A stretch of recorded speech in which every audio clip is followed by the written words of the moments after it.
الحمد للہ رب العالمین والصلاة والسلام علی سید الانبیاء والمرسلین نبینا محمد وعلی آلہ وصحبہ اجمعین اما بعد۔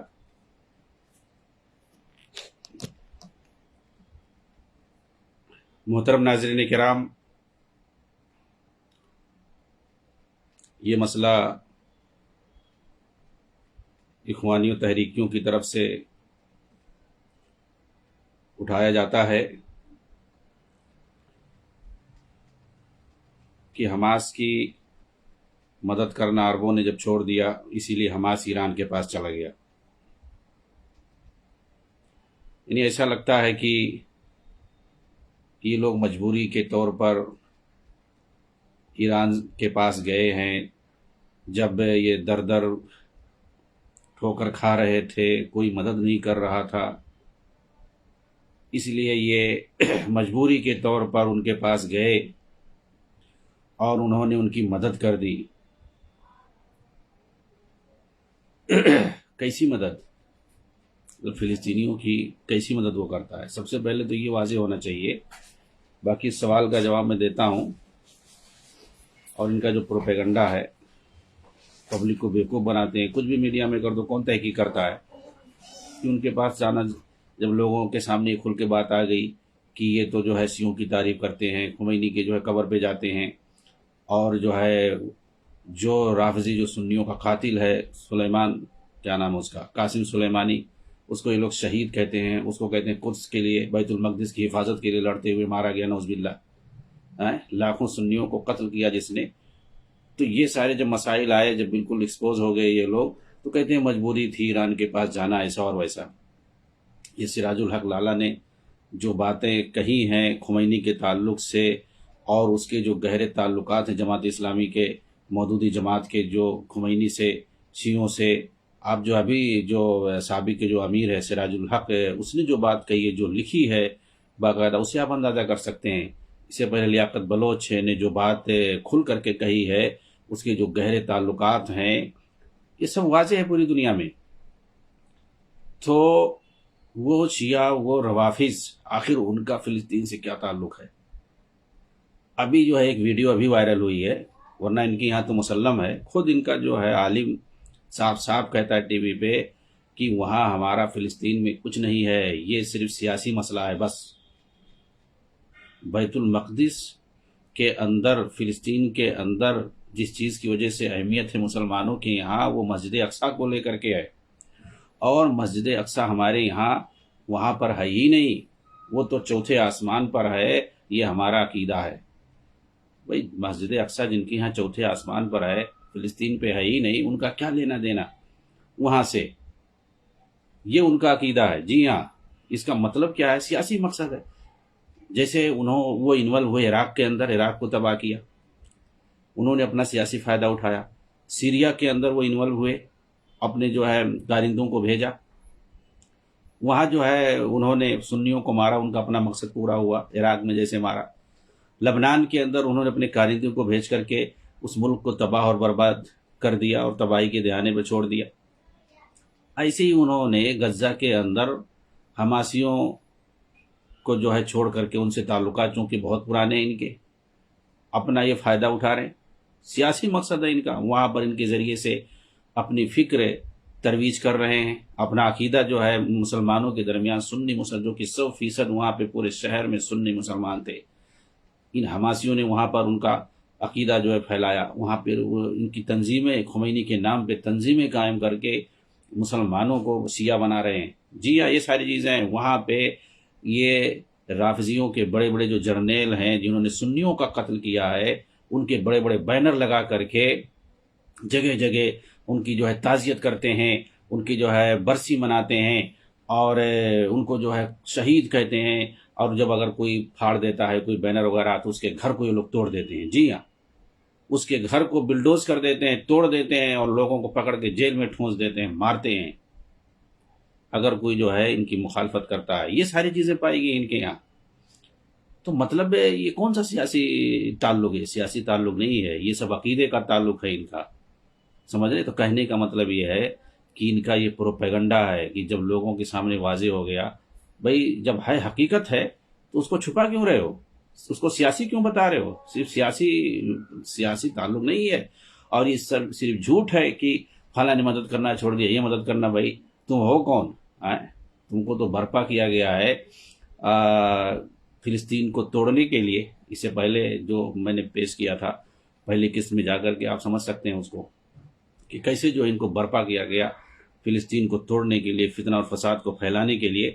اور جب عربوں نے باقاعدہ کوشش کی کہ یہ سب جو ہے آپس میں ٹکڑے ٹکڑے مت ہو، ویسے جو ہے کمزور ہو، اور آپس میں جب ٹکڑے ٹکڑے رہو گے، دو حصہ ایک حصہ تم حکومت کرو گے، تو اس سے کیا ہوگا؟ فساد ہوگا. ان لوگوں کو مکہ میں بلا کر کے باقاعدہ آپس میں معاہدہ کرایا گیا. فتح کے لیڈران کو اور حماسی لیڈران کو بلا کر کے مکہ میں دونوں کے درمیان صلح، کم سے کم جو بھی عقیدہ ہے تم لوگوں کا جیسے بھی ہے، چاہے محمود عباس ہو چاہے حماسی ہو، ہر کوئی ویسے ہی ہے. بلکہ تو محمود عباس کے بارے میں کہتا ہے کہ وہ تو بہائی فکر کا ہے. تو ان لوگوں کا کیا ہے بھائی؟ لیکن چونکہ وہاں کے وہی لیڈران ہیں تو اب کریں گے کیا؟ آپ وہاں کے وہی لیڈران ہیں تو ظاہر سے وہاں پر 70 تنظیمیں ہیں، 50 بلکہ سینکڑوں تنظیمیں ہیں، جو اس میں کمیونسٹ تنظیمیں بھی ہیں، فاشسٹ تنظیمیں بھی ہیں، بہت سارے جو عقیدے کے حامل وہاں پہ لوگ رہتے ہیں، الگ الگ اپنی تنظیمیں بنا کر کے جہاد کے نام پہ اور آزادی کے نام پہ لڑائی کر رہے ہیں اور دنیا بھر میں چندہ وصول کر رہے ہیں. جی ہاں، کوئی روس سے چندہ وصول کر رہا ہے جو کمیونسٹ ذہن کے ہیں، کوئی یورپ امریکہ سے جو عیسائی تنظیمیں ہیں، اور جو رافضی شیعہ تنظیمیں ہیں، الجہاد الاسلامی، حماس، اور اس طرح کی کئی ایک تنظیمیں ہیں جو خالص شیعہ تنظیمیں ہیں. باقاعدہ وہ جو ہے شیعہ ممالک سے اپنا جو ہے تعاون لے رہی ہیں جہاد کے نام پہ، آزادی کے نام پہ. اور سنی تنظیمیں بھی ہیں، اور یوں ہی جو ہے لبرل تنظیمیں بھی ہیں، سینکڑوں تنظیمیں. بتائیے وہاں آزادی کے لیے، آزادی کے نام پہ سب جو ہے پوری دنیا میں چندہ کرتے ہیں. یہ کیا ہے؟ یہ صرف وہاں حماس نہیں ہے جو لڑ رہی ہے، اس کو جو اچھالا جا رہا ہے، وہاں پر اس کے علاوہ بھی بہت ساری تنظیمیں ہیں جو اپنا کام کر رہے ہیں. بہرحال یہ ایک الگ موضوع ہے، ایک پورا تفصیل موضوع ہے. ویسے نہیں وہاں کا معاملہ خراب ہوا ہے. ان لوگوں چونکہ وہاں پہ جو بڑی تنظیمیں ہیں الفتح کے بعد یہ نمایاں ہو کر کے سامنے آئے حماس والے، تو ان لوگوں کو بلا کر کے باقاعدہ مکہ میں عمرہ یہ لوگ کیے. اس کے بعد مکہ کے اندر خانہ کعبہ کے پاس باقاعدہ انہوں نے ہاتھ پہ ہاتھ رکھ کر کے معاہدہ کیا. دونوں، یہ ملک عبداللہ کے زمانے میں دونوں نے دونوں نے آپس میں ایک دوسرے کا ہاتھ پکڑا، اور وہاں پر خانہ کعبہ کے پاس ان لوگوں نے معاہدہ کیا کہ ہم لوگ جا رہے ہیں اور ایک ہو کر کے رہیں گے، اختلاف نہیں کریں گے. لیکن یہاں مکہ سے جانے کے بعد بتائیے اس طرح سے کون ہمدردی رکھے گا مکہ؟ تاکہ آپس میں جو ہے کم سے کم جو بھی ہو سیاسی طور پر کم سے کم مل کر کے رہو نا، تاکہ مدد کی جائے تمہاری سیاسی سفارتی اعتبار سے یا کسی بھی اعتبار سے، تو کم سے کم جو ہے کچھ فائدہ ہو. یہ نہیں کہ تم الگ بٹ کے رہو، تمہارے ساتھ کچھ اور لوگ رہے، کچھ ادھر رہے، تو اس سے کیا اختلاف ہوگا. یہاں سے مکہ سے جانے کے بعد ان لوگوں کو کیا ہوا؟ ایرانیوں نے اور ان کے جو اصل جو ان کے آقا ہیں ان لوگوں نے بھڑکا دیا، اور ان لوگوں نے سارا معاہدہ توڑ دیا، اور پھر اپنا جو ہے فساد مچانا پھر شروع کر دیا. تو یہ ان لوگوں کی حالت ہے بھائی. اور اس سے پہلے جو ہے جو وہاں کے امریکہ کے جو سفیر رہ چکے تھے سعودی کے، انہوں نے باقاعدہ بندر بن سلطان یا کیا نام ہے ان کا، انہوں نے ایکسپوز کیا کہ ہم لوگوں نے کوشش کیا کہ اتنے دن سے ہم لوگ لڑائی کر رہے ہیں کہ یہ کوئی مسئلہ لڑائی سے ہوا نہیں حاصل. 48 سے لے کر کے 73 تک، بلکہ 82 میں کبھی جو ہے مصر کو لے کر کے، کبھی لبنان کو لے کر کے، اور کبھی فلسطین کو لے کر کے کئی لڑائیاں جو ہے لڑ چکے ہیں. 3 لڑائیاں تو صرف فلسطین کو لے کر کے، اور اسی مسئلے کو مصر سے کبھی ہوتا تھا، کبھی لبنان سے ہوتا تھا. 5-6 لڑائیاں جو ہم لوگ ان سے لڑ چکے ہیں، تو کوئی مقصد حاصل ہو نہیں رہا ہے. اب جو ہے سیاسی طور پر اور سفارتی طور پر یہ مسئلہ کو حل کرنا چاہتے ہیں. اس کے لیے عربوں نے باقاعدہ کوشش کی، خاص طور سے سعودی رہنماؤں نے، اور امریکہ میں جا کر کے، کیونکہ جو اسرائیل جو ہے، اسرائیل کا مسئلہ امریکہ ہی سے حل ہو سکتا ہے، کیونکہ اسی کا اہل پالک بچہ ہے، اور انہی لوگوں نے جو ہے اس کو پال رکھا ہے. اسرائیل کا مطلب یہ نہیں ہے کہ وہ اپنا تنہا ملک ہے.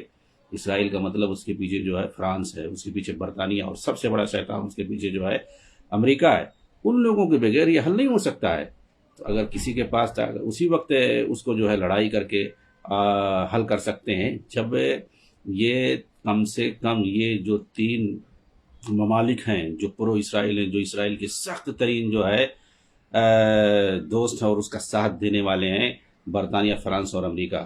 یہ جو ہے کٹر جو ہے یہودیوں کا ساتھ دینے والے ممالک ہیں، اور آپ سمجھ سکتے ہیں کہ جو ہے جب یہ تینوں ممالک ان کے ساتھ ہیں تو ان کو پہلے تم کو ہرانا پڑے گا، تب اس کے بعد اسرائیل کو جو ہے ختم کر سکتے ہو، مٹا سکتے ہو۔ اور جتنے لوگ نعرہ لگاتے ہیں یہ صرف جو ہے احمق قسم کے لوگ ہیں یا بیوقوف بناتے ہیں، ان کو اندازہ ہے لیکن صرف بیوقوف بناتے ہیں، کیونکہ ان کی جو ہے دکان ہی لڑائیوں پر قائم ہے، قتل و خونریزی پر قائم ہے، فساد پر قائم ہے۔ جب لڑائی ہوتی تو دیکھو یہ لوگ چہچہا اٹھتے ہیں، خوشی ان کو ہوتی ہے، اور اسی وقت جو ہے ان کی کاشتکاری شروع ہوتی ہے، یہ لوگ جو ہے اپنا ڈھونگ شروع کرتے ہیں۔ اگر لڑائی دنیا میں بند ہو جائے کسی بھی ملک، خاص طور سے عرب ممالک میں، خاص طور سے عالم اسلام میں اگر شانتی ہو، لڑائی نہ ہو، تو پھر یہ لوگ جو ہے انڈر مرجھا جاتے ہیں، ان کو کچھ مزہ نہیں آتا ہے۔ جب لڑائی شروع ہوتی ہے تب دیکھو یہ لوگ سڑکوں پہ نظر آئیں گے، یہ لوگ جو ہے بڑی بڑی تحریریں لکھیں گے، یہ لوگ تقریریں کرتے نظر آئیں گے، اور ایسا لگے گا ان کو بہار آ جاتا ہے۔ اسی لیے جب لڑائی اور فساد ہوتا ہے نا تو یہ لوگ اس کو عرب بہاریہ کہتے ہیں۔ عربوں میں جب لڑائی ہوئی تھی، فساد ہوا تھا، ملک کے ملک تباہ ہوئے تھے، جب عزتیں لوٹی جا رہی تھی، لوگ گھر بے گھر ہو رہے تھے، تو اس وقت اس کو یہ لوگ عرب بہاریہ، کیوں بہاریہ کہتے ہیں بھائی؟ بہاریہ کسے کہتے ہیں؟ خوشی کے ایام کو بہاریہ کہا جاتا ہے، یہ لوگ آج بھی اسے بہاریہ کہتے ہیں۔ جی ہاں، جہاں فساد ہوتا ہے تو یہ لوگ جو ہے ان کو مزہ آتا ہے، کیونکہ یہ فساد پر قائم ہی ان لوگوں کی تنظیمیں ہوئی ہیں، چاہے وہ حماس کی تنظیم ہو، اخوانیوں کی تنظیم ہو، جماعتیوں کی تنظیم، کوئی بھی تنظیم ہو، اس طرح سے جتنے داعشی خوارج ہیں سب بھی جب فتنہ فساد ہوتا ہے تبھی ان کو مزہ آتا ہے۔ جی ہاں، میں یہ کہہ رہا تھا کہ وہاں پر جمع کیا، باقاعدہ اس پورا جو ہے ویڈیو ریکارڈنگ موجود ہے، ان لوگوں نے، عربوں نے، خاص طور سے سعودی حکمرانوں نے امریکہ کے اندر میٹنگ کیا، اور تمام اس میں جو ہے یورپین سربراہ سب اکٹھا ہوئے، امریکن سربراہ، اور فلسطینیوں کو، اسرائیلیوں کو، ان کے سربراہوں کو بلایا گیا، اور فلسطین کے اندر جو تنظیمیں ہیں سیاسی اور اس طریقے سے تحریکی جو تنظیمیں ہیں آزادی کے نام پر، ان کے لیڈران کو، بڑے بڑے لوگوں کو بلایا گیا۔ تو بول رہے ہیں کہ پہلے ہی سے تو امریکی رہنماؤں نے یہ بات کہہ دی تھی کہ تم لوگ خواہ مخواہ کے یہ کوشش کر رہے ہو، ہم لوگ جو فلسطینیوں کو بہت پہلے سے جانتے ہیں۔ ظاہر سی بات، کیوں نہیں وہ جانیں گے بھائی؟ تو کہا کہ بہرحال ان لوگوں نے جمع کیا، ظاہر سی بات ہے وہاں امریکہ میں سارے جو ہے سب کے سفارت خانے ہیں، کہیں بھی تم کسی بھی ملک میں پوری دنیا کے سربراہوں کو، جو سفارتی لوگ ہیں یا خارجہ وزرائے خارجہ لوگ ہیں، اکٹھا کر سکتے ہیں۔ وہاں پر ان لوگوں نے اکٹھا کر کے ان سے جو ہے، اور فلسطینی اور اسرائیلی رہنما بھی اکٹھا ہوئے، ان کے سامنے بات رکھی گئی کہ بھائی اب جو ہے یہ مسئلہ ختم ہو کریں گے، اب جو ہے سیاسی حل اس کا ہوگا، اور وہاں پر فارمولہ پیش کیا گیا۔ آج بھی عربوں نے جو فارمولہ رکھا ہوا ہے سعودی عرب کی سربراہی میں، کہ جو 67 سے پہلے جس نے اسرائیل نے جو پورا قبضہ کیا ہے، 67 کا جو قبضہ ہے اس کو ختم کرے، اور اس کے علاوہ جو مہاجرین ہیں وہ واپس آئیں گے، اس کے علاوہ فلسطین ایک الگ جو ہے مستقل ایک آزاد ریاست بنے گی، اور مشرقی یروشلم یعنی جو بیت المقدس ہے وہ جو ہے فلسطین کی راجدھانی ہوگی۔ یہ جو ہے پورا، اور اس کے پاس وہ آزاد ریاست ہوگی، اس کی جو اپنی فوج ہوگی، اس کا سب کچھ ہوگا۔ یہ ان لوگوں نے باقاعدہ رکھا ہوا ہے، اور اسی پر وہ لوگ جمے ہوئے ہیں۔ جی ہاں، یہ معاہدہ، یہ بات جو ہے 82 کے اندر رکھی گئی تھی، بیروت کیا نام ہے، ایک کانفرنس کے اندر ملک فہد کے ذریعے سے، یہ ملک فہد کا پیش کیا گیا فارمولہ ہے، اور اس کے بعد جو ہے آج تک وہ اسی پر قائم ہے کہ لڑائی بھڑائی سے معاملہ اب نہیں حل ہوگا، اب جو ہے یہ سیاسی حل ہوگا، وہاں جو ہے دونوں اسٹیٹ رہیں گے، اور یہ الگ رہیں، اس میں جو ہے فساد کرنے سے، لڑائی کرنے سے، ایک دوسرے کو مارنے سے، ظاہر سی بات اسرائیل تو چاہتا ہی ہے یہ معاملہ جو ہے رکے نا، فسادی جو لوگ ہوتے ہیں وہ لوگ کب چاہیں گے، اور ان کی ذہنیت کے جو اور لوگ مل جائیں گے تو مزید جو ہے فساد ہوگا، اس میں مارا کون جائے گا، نیت معصوم مسلمان مارے جائیں۔ میں یہ کہہ رہا تھا کہ جب اسرائیلیوں سے یہ صاف صاف انہوں نے کہا کہ امریکی سربراہوں نے جب اسرائیلیوں سے جب یہ بات کہی تو وہ لوگ خاموش رہے، ان لوگوں نے کچھ انکار نہیں کیا، ظاہر سی بات ان پر دباؤ تھا۔ یورپین جو سربراہ تھے ان کا بھی، امریکیوں کا بھی، وہ لوگ خاموش رہے، انہوں نے کوئی جواب نہیں دیا، اور یہ کہ مطلب انکار بھی نہیں کیا۔ لیکن ان لوگوں سے بھی جب پوچھا گیا، اور فلسطینیوں کو بھی کہا گیا، ان کے رہنماؤں کو کہا گیا کہ دیکھو یہ معاملہ ہے کہ اس کا معاملہ اب حل کرنا چاہتے ہیں، ہم لوگ ختم کرنا چاہتے ہیں۔ ان کو کہا کہ اسی لیے ہم لوگوں کو بلائے تھے، ٹھیک ہے ہم جا رہے ہیں، ہم بعد میں بتائیں گے۔ یعنی اسرائیلی تو وہاں پر خاموش رہے، گویا انہوں نے اپنی رضامندی کا اظہار کر دیا کہ ٹھیک ہے بھائی، تم ہی لوگوں کے سہارے ہم جی رہے ہیں، یورپ اور امریکہ کے سہارے جی رہے ہیں، تم لوگ ہاتھ کھینچ لو گے تو ہمارا کچھ ہم کچھ نہیں کر سکتے۔ تو ظاہر سی بات ہے ان لوگوں نے کچھ انکار نہیں کیا، نہ انہوں نے کوئی جو ہے کسی طرح کی مزاحمت کی۔ اس فلسطینی رہنماؤں نے کہا کہ یہ ہم جو ہے بتائیں گے، ابھی ہم کچھ جواب نہیں دیں گے۔ یہ لوگ چلے گئے۔ اس کے بعد امریکی جو رہنما تھے ان لوگوں نے، یہ جو عرب تھے رہنما، ان لوگوں کو مذاق اڑانے لگے کہ تم لوگ بہت زیادہ خیر خواہی دکھانے آئے ہو، ہم لوگ جو ہے ان جو فلسطین میں جو رہنما ہیں جو آزادی کے لیے لڑ رہے ہیں ان کو ہم اچھی طرح سے جانتے ہیں، چیلنج کرتے ہیں، وہ کبھی تم کو جواب نہیں دیں۔ کہے کہ ان لوگوں کی بات صحیح ہوئی اور یہ لوگ چلے گئے، بلکہ یہ سیدھا جو ہے وہاں سے گئے، کہاں گئے پتہ چلا تہران گئے ہوئے، ایران یہ سب گئے ہوئے، اور ان سے مشورہ لے رہے ہیں۔ آج تک انہوں نے جواب نہیں دیا۔ مطلب ایسا جب انہوں نے یہ سنا، ان لوگوں کو پتہ جب چلا، فلسطینیوں کو خاص طور سے، فلسطینی رہنماؤں کو، فلسطینی عوام بیچاری وہ تو مظلوم ہے، وہاں جو یہ آزادی کے نام پہ وہاں اور سیاست کے نام پہ جو لوگ لڑ رہے ہیں، باقاعدہ جو لوگ وہاں پہ تنظیم بنائے ہوئے ہیں سیاسی یا جہاد کے نام پہ، وہ لوگ کیا ان کا مقصد ہے؟ صرف ان کا مقصد لوٹ مار ہے، بس کھانا ہے، بس تجارت کرنا ہے۔ اسی لیے جب ان کے سامنے یہ بات رکھی گئی تو پھر ان کے چہرے پہ ایسے لگ رہا ہے ہوائیاں اڑ رہی ہیں کہ مطلب یہ کیا ہو رہا ہے ہم لوگوں کے، ایسا لگ رہا تھا کہ ہم لوگ جو ان کے خلاف جو ہے کوئی ایکشن لینے والے ہیں۔ ان لوگ پریشان ہو گئے، کہہ رہے یہ مسئلہ جب حل ہو جائے گا تو ہم لوگوں کی دکان کیسے چلے گی؟ اگر امن و سلامتی قائم ہو جائے گی وہاں پر، اور ایک وہاں پر ایک گورنمنٹ آ جائے گی تو وہاں پہ سب سکون ہو جائے گا، سب آرام سے رہیں گے، کوئی فتنہ فساد ہوگا نہیں، تو پھر ہم لوگوں کا کیا ہوگا؟ اور کہہ رہے ہیں کہ ان جو ہے غداروں نے آج تک جواب نہیں دیا۔ انہوں نے کہا کہ ان سے بڑا خائن اپنے وطن کے لیے ہوتے ہیں۔ کہا کہ ہر ملک میں غدار ہوتے ہیں، ہر ملک میں خیانت کرنے والے ہوتے ہیں، اپنے ملک کے ساتھ خیانت کرتے ہیں، اپنے ملک کے ساتھ غداری کرتے ہیں، لیکن وہاں کے جو لیڈران ہیں اپنی عوام کے ساتھ جو جتنی زیادہ خیانت اور غداری کر رہے ہیں، اتنی زیادہ خیانت اور غداری کرنے والا اپنی قوم اور ملت کے ساتھ میں نے کہیں دنیا میں نہیں دیکھا۔ جی ہاں۔ تو بہرحال میں یہ بتا رہا تھا کہ یہ لوگ اپنی اس جھوٹ اور فراڈ کے ذریعے سے، بتائیے کون نہیں خیر خواہ؟ میں یہ دو مثال، مکہ والی مثال اور امریکہ والی مثال، یہ کیوں دیا کہ عربوں نے لڑائی تک ان سے کی ہے، اسرائیلیوں سے، جہاں تک ہو سکا جان و مال کی قربانی دی ہے، اور اس کے بعد جب ان کو اس سمجھ میں آیا کہ پوری دنیا، یورپ امریکہ ان کے ساتھ کھڑی ہے، ان کو ہم لڑائی کر کے اس وقت کھڑا نہیں سکتے ہیں موجودہ دور میں، جو ان کے پاس طاقت ہے ہمارے پاس طاقت نہیں ہے، تو سفارتی طور پر ان سے معاملہ حل کرنا چاہیے تاکہ وہاں جو ہے مسلمان آرام سے رہیں، امن و سلامتی کے ساتھ رہیں، اور جو مہاجرین ادھر بھٹک رہے ہیں کیمپوں میں وہ بھی آئے اپنا آرام سے جئیں۔ اور یہ جو ہے یہ شریعت اس طرح سے کہتی ہے، اور ہمارے سامنے بہت ساری مثالیں، انہوں نے وہی کیا۔ لیکن فتن و فساد مچانے والی تنظیمیں یہ نہیں چاہتی اس طریقے سے کہ یہ معاملہ اس طرح سے ڈیل پائے اور اس طرح سے ہو، فتنہ اور فساد ہمیشہ باقی رہے۔ اسی لیے آپ دیکھیں گے کوئی نہ کوئی پروپیگنڈا یہ لوگ چھیڑتے رہتے ہیں۔ تو یہ اس سے پتہ چلتا ہے کہ عرب سب سے زیادہ ان کے خیر خواہ ہیں۔ اور میں نے بتایا تھا باقی لوگ کیا کرتے ہیں، فتنہ و فساد ہوتا ہے، بتائیں سب سے پہلے مدد کے لیے کون دوڑتا ہے؟ یہی لوگ دوڑتے ہیں۔ اس میں کبھی جو ہے عوام کی، وہاں کی مظلوم عوام کی نہ ہی حماس تنظیم کبھی مدد کرتی ہے، اور نہ ہی جو ان کے، جن کو یہ لوگ اپنا آقا سمجھتے ہیں، ایران کبھی کوئی مدد نہیں کرتا، اور جن کو اپنا آقا سمجھتے کوئی نہیں ان کی مدد کے لیے جاتا ہے۔ وہی لوگ دوبارہ گھر بنا کے وہی لوگ دیتے ہیں، پورے جو ہے دنیا کے اندر ان کے جہاں جہاں سفارت خانے ہیں یہی لوگ چلاتے ہیں، یہی عرب چلاتے ہیں، اور ان کی جو عبوری حکومت ہوتی ہے پورا اس کا خرچہ یہی لوگ برداشت کرتے ہیں، ان کے اسپتال، ان کے اسکول، سب کچھ یہ لوگ بنا کر کے دیتے ہیں۔ جتنا ان کی تباہی آتی ہے اس کی بھرپائی یہی لوگ کرتے ہیں۔ سب سے پہلے مصر دوڑ کے جاتا ہے، وہاں کی عوام، وہاں کی حکومت سب سے پہلے جو ہے، اور خاص طور سے غزہ میں سب سے زیادہ مدد کرنے والی قوم اگر ہے تو سب سے پہلے وہی ہے، مصر ہے، مصری لوگ ہیں، مصری حکومت، مصری عوام، وہی لوگ سب سے پہلے۔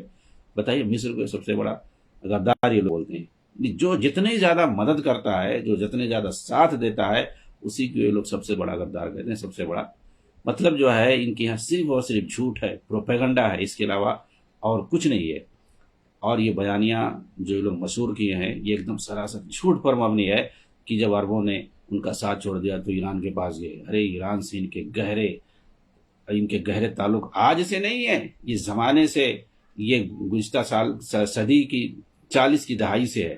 جی ہاں، 1940 جسے کہتے ہیں، جس وقت اخوان المسلمین کی تنظیم مصر کے اندر بنی ہے، اسی وقت سے ان کے تعلقات ہیں رافضیوں سے۔ جس وقت یہ خمینی جو ہے فرانس کے اندر پل رہا تھا، انگریز فرانسیسی جس وقت ان کو پال رہے تھے، تیار کر رہے تھے، اس وقت سے جو ہے ان کے تعلقات ہیں۔ جی ہاں، اس وقت وہ لوگ جو ہے پل رہے تھے اور وہاں سے ایران کے اندر حکومت کرنے کے لیے سوچ رہے تھے، اس وقت سے ان کے تعلقات ہیں اور گہرے تعلقات ہیں۔ ہر عقیدے اور فکر کے اعتبار سے ان لوگوں کی فکر سیم وہی ہے جو شیعوں کی ہے، رافضیوں کی ہے، سیم وہی فکر جو ہے ان اخوانیوں حماسیوں کی فکر ہے۔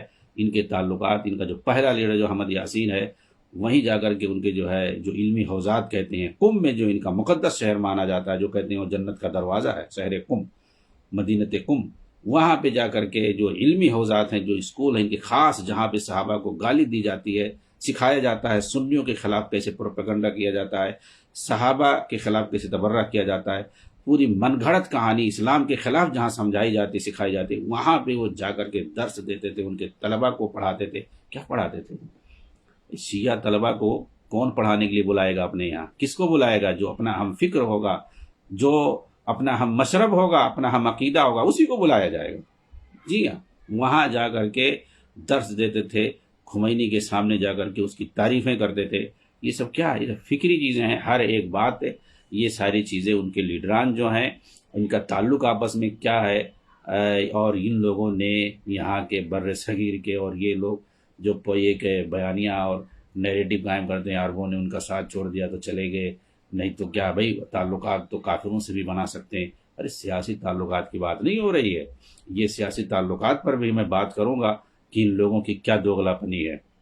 اپنے لیے تو جو ہے دنیا بھر کی دلیلیں تراشیں گے، دنیا بھر کے عذر تلاشیں گے کہ بھئی کافروں سے مجبوری میں جو ہے کیا جا سکتا ہے۔ ارے جب وہی چیز یہ عرب لوگ تعلقات بناتے ہیں کافروں سے، چاہے وہ امریکہ ہو یا کوئی بھی ہو، تب تم لوگ کیوں جو ہے اس پر جو ہے کفر کا فتویٰ لگاتے ہو؟ اور جب اپنی بات آتی ہے تو پھر جو ہے دنیا بھر کی تعویلات اور دنیا بھر کی مجبوری اور دلیلیں، ایک ایک سے دلیلیں، اپنے لیے تو دلیلیں یاد آ جاتی ہیں اور دوسروں کے لیے جو ہے کوئی دلیل یاد نہیں آتی ہے، فوراً پر کفر کا فتویٰ اور دنیا بھر کے الزامات اور پروپیگنڈا لگانا شروع کر دیتے ہو۔ یہ ساری چیزیں، جی ہاں، کہ ان لوگوں کا یہ صرف جو ہے پروپیگنڈا ہے، جھوٹ ہے کہ ایران سے مجبوری کے طور پر ان کے تعلقات بنے ہیں، سیاسی تعلقات صرف ہیں، مدد لینے کے لیے کوئی مدد نہیں کر رہا تھا، یہ سراسر جھوٹ ہے۔ اس پر جو ہے تفصیلی کیسے جھوٹ ہے، کیوں جھوٹ ہے، اگلی قسط میں انشاءاللہ، اگلے درس کے اندر انشاءاللہ میں اس کو تفصیل سے بتاؤں گا کہ یہ کیوں جھوٹ ہے اور ان کے تعلقات کیسے ہیں ایران کے ساتھ، اور ایران ان کے ذریعے سے کیا چاہتا ہے عرب ممالک میں۔ اس پر جو ہے میں اگلے درس میں انشاءاللہ تفصیل سے بتاؤں گا۔ السلام علیکم ورحمۃ اللہ وبرکاتہ۔